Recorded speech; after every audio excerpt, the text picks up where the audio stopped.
Assalamu alaikum. My name is Tahir Hussain and today we are going to discuss how to calculate the air change per hour in a clean room. So we will start our video. Air changes in pharmaceutical clean room play an important role in the maintenance of HVAC clean room quality. Air changes per hour are the number of total replacement of any room air in 1 hour. If the supply of the air by the HVAC system in 1 hour is equal to volume of the room, then it will be 1 air change per hour. Rooms having 60 air changes per hour will have 60 times the air supply than the volume of the room.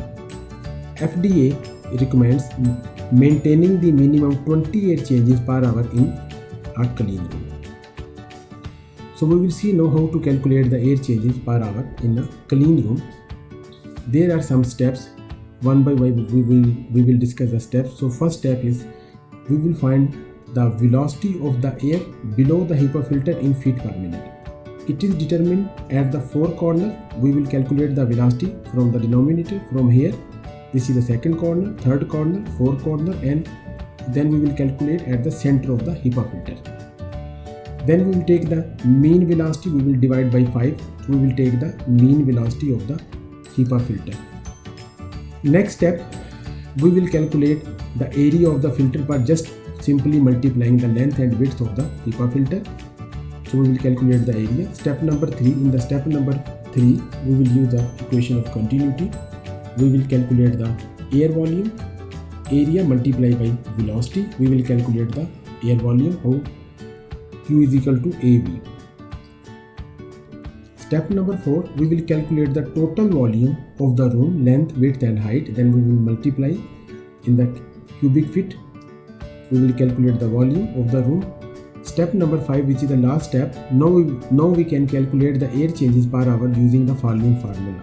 Air changes per hour formula is equal to air quantity multiplied by 60 divided by room volume.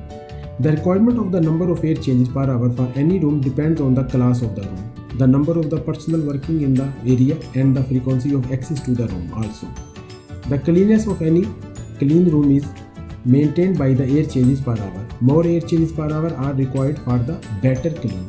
More air changes per hour are required to maintain the area where dust is generated, as in graduation and the tablet compression area. In this area, dust is to be removed in a short period. Hence, more air changes per hour are required.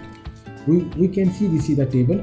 These are the clean room classes. The clean room is 100, 1000, 10,000 and 100,000, and these are the air changes what we need. When we will use this formula, air changes per hour, Q is Q multiplied by 60 into volume, we will see what is our answer, and from this answer we can see which class we stand. So we will see here which class these air changes are coming. For example, we went to the class 1000.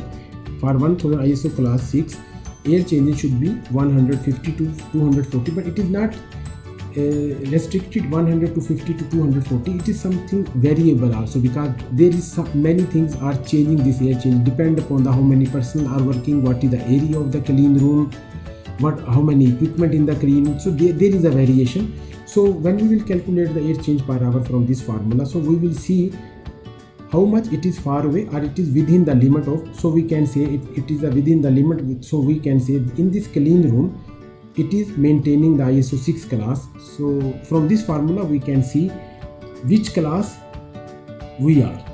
So I hope you will like this video. Thank you very much.